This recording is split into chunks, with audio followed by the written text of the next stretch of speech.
जय श्री कृष्ण।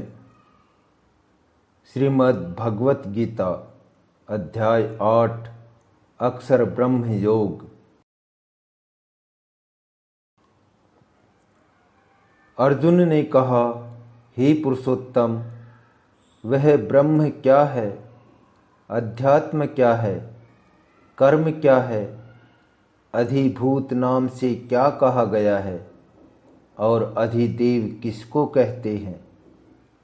हे मधुसूदन, यहाँ अधियज्ञ कौन है और वह इस शरीर में कैसे है, तथा युक्त चित्त वाले पुरुषों द्वारा अंत समय में आप किस प्रकार जानने में आते हैं।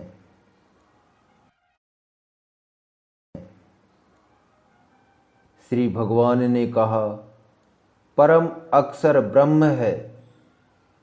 अपना स्वरूप अर्थात जीवात्मा अध्यात्म नाम से कहा जाता है तथा भूतों के भाव को उत्पन्न करने वाला जो त्याग है वह कर्म नाम से कहा गया है। उत्पत्ति विनाश धर्म वाले सब पदार्थ अधिभूत हैं। हिरण्यमय पुरुष अधिदेव है, जिसको शास्त्रों में सूत्रात्मा, हिरण्यगर्भ, प्रजापति, ब्रह्मा इत्यादि नामों से कहा गया है। और हे देहधारियों में श्रेष्ठ अर्जुन, इस शरीर में मैं वासुदेव ही अंतर्यामी रूप से अधियज्ञ हूँ। जो पुरुष अंत काल में भी मुझको ही स्मरण करता हुआ शरीर को त्याग कर जाता है, वह मेरे साक्षात स्वरूप को प्राप्त होता है, इसमें कुछ भी संशय नहीं है। हे कुंती पुत्र अर्जुन, यह मनुष्य अंत काल में जिस जिस भी भाव को स्मरण करता हुआ शरीर त्याग करता है उसको ही प्राप्त होता है, क्योंकि वह सदा उसी भाव से भावित रहा है। इसलिए हे अर्जुन, तू सब समय में निरंतर मेरा स्मरण कर और युद्ध भी कर। इस प्रकार मुझ में अर्पण किए हुए मन बुद्धि से युक्त होकर तू निसंदेह मुझको ही प्राप्त होगा। हे पार्थ, यह नियम है कि परमेश्वर के ध्यान के अभ्यास रूप योग से युक्त दूसरी ओर न जाने वाले चित्त से निरंतर चिंतन करता हुआ मनुष्य परम प्रकाश रूप दिव्य पुरुष को अर्थात परमेश्वर को ही प्राप्त होता है। जो पुरुष सर्वज्ञ, अनादि, सबके नियंता अर्थात अंतर्यामी रूप से सब प्राणियों के शुभ और अशुभ कर्म के अनुसार शासन करने वाला, सूक्ष्म से भी अति सूक्ष्म, सबके धारण पोषण करने वाले अचिंत्य स्वरूप, सूर्य के सदृश नित्य चेतन प्रकाश रूप और अविद्या से अति परे शुद्ध सच्चिदानंद घन परमेश्वर का स्मरण करता है, वह भक्ति युक्त पुरुष अंत काल में भी योग बल से भ्रकुटी के मध्य में प्राण को अच्छी प्रकार स्थापित करके फिर निश्चल मन से स्मरण करता हुआ उस दिव्य रूप परम पुरुष परमात्मा को ही प्राप्त होता है।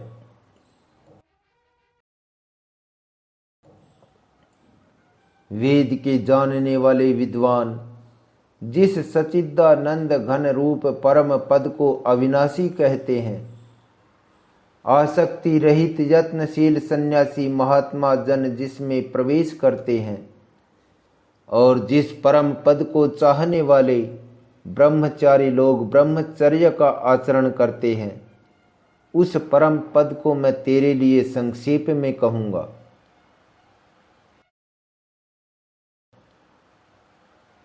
सब इंद्रियों के द्वारों को रोक कर तथा मन को हृदय में स्थिर करके फिर उस जीते हुए मन द्वारा प्राण को मस्तक में स्थापित करके परमात्मा संबंधी योग धारणा में स्थित होकर जो पुरुष ओम इस एक अक्षर रूप ब्रह्म को उच्चारण करता हुआ और उसके अर्थ स्वरूप मुझ निर्गुण ब्रह्म का चिंतन करता हुआ शरीर को त्याग कर जाता है, वह पुरुष परम गति को प्राप्त होता है।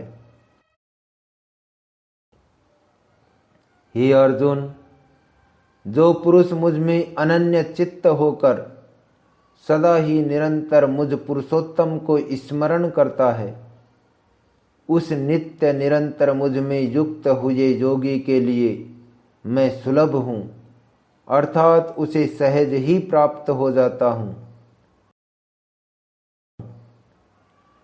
परम सिद्धि को प्राप्त महात्मा जन मुझको प्राप्त होकर दुखों के घर एवं क्षण भंगुर पुनर्जन्म को नहीं प्राप्त होते। हे अर्जुन, ब्रह्मलोक पर्यंत सब लोग पुनरावृत्ति हैं, परंतु हे कुंती पुत्र, मुझको प्राप्त होकर पुनर्जन्म नहीं होता, क्योंकि मैं कालातीत हूँ और यह सब ब्रह्मादि के लोक काल द्वारा सीमित होने से अनित्य हैं। ब्रह्मा का जो एक दिन है उसको 1000 चतुर्युगी तक की अवधि वाला और रात्रि को भी 1000 चतुर्युगी तक की अवधि वाला जो पुरुष तत्व से जानते हैं, वे योगी जन काल के तत्व को जानने वाले हैं। संपूर्ण चराचर भूतगण ब्रह्मा के दिन के प्रवेश काल में अव्यक्त से अर्थात ब्रह्मा के सूक्ष्म शरीर से उत्पन्न होते हैं और ब्रह्मा की रात्रि के प्रवेश काल में उस अव्यक्त नामक ब्रह्मा के सूक्ष्म शरीर में ही लीन हो जाते हैं।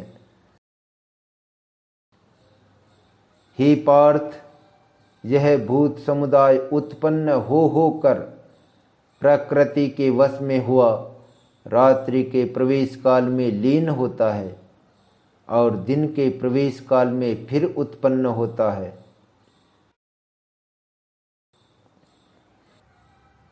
उस अव्यक्त से भी अति परे दूसरा अर्थात विलक्षण जो सनातन अव्यक्त भाव है, वह परम दिव्य पुरुष सब भूतों के नष्ट होने पर भी नष्ट नहीं होता।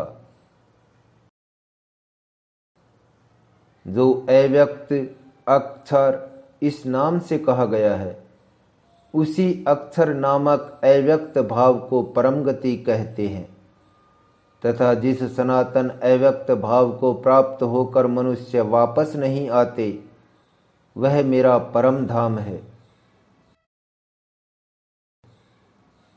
हे पार्थ, जिस परमात्मा के अंतर्गत सर्वभूत है और जिस सच्चिदानंद घन परमात्मा से यह समस्त जगत परिपूर्ण है, वह सनातन अव्यक्त परम पुरुष तो अनन्य भक्ति से ही प्राप्त होने योग्य है।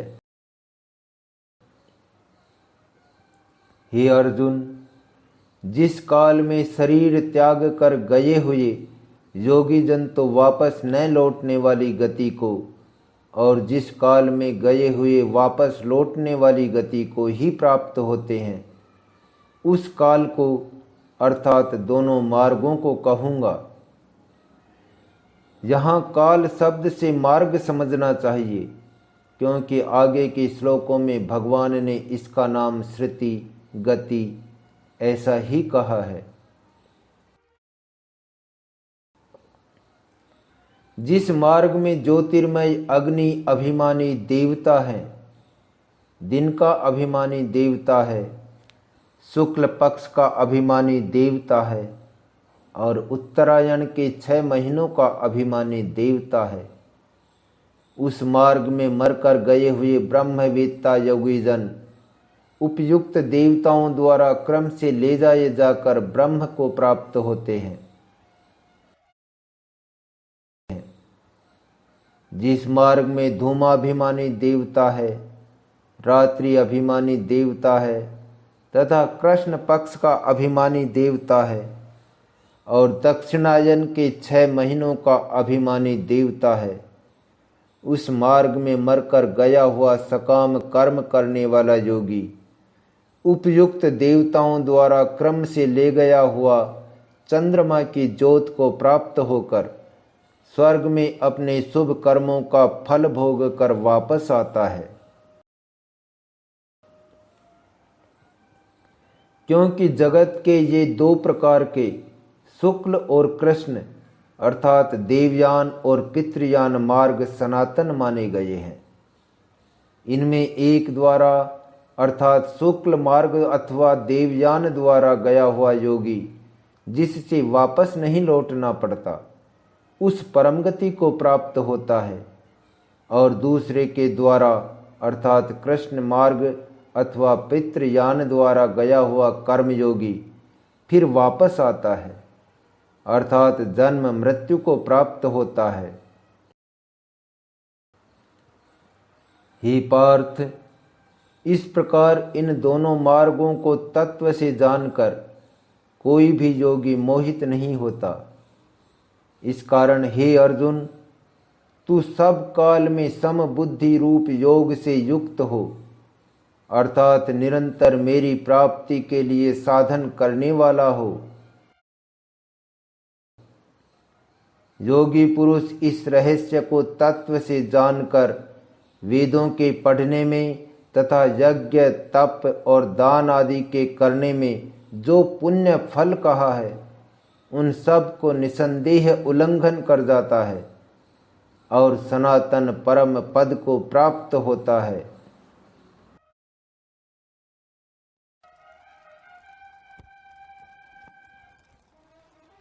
ओम तत्सदिति श्रीमद्भगवद्गीतासु उपनिषत्सु ब्रह्म विद्यायां योग शास्त्रे श्री कृष्ण अर्जुन संवादे अक्षर ब्रह्म योगो नामाष्टमो अध्यायः।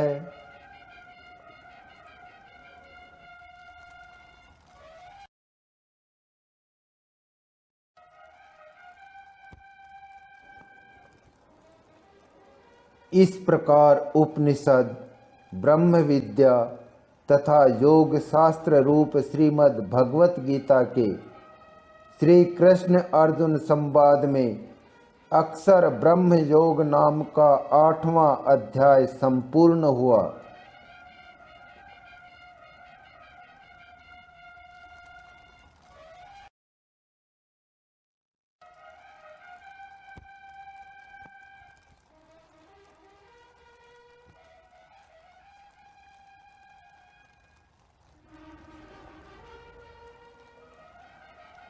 सो सज्जनों, यह था श्रीमद् भगवत गीता का 8वां अध्याय अक्षर ब्रह्म योग।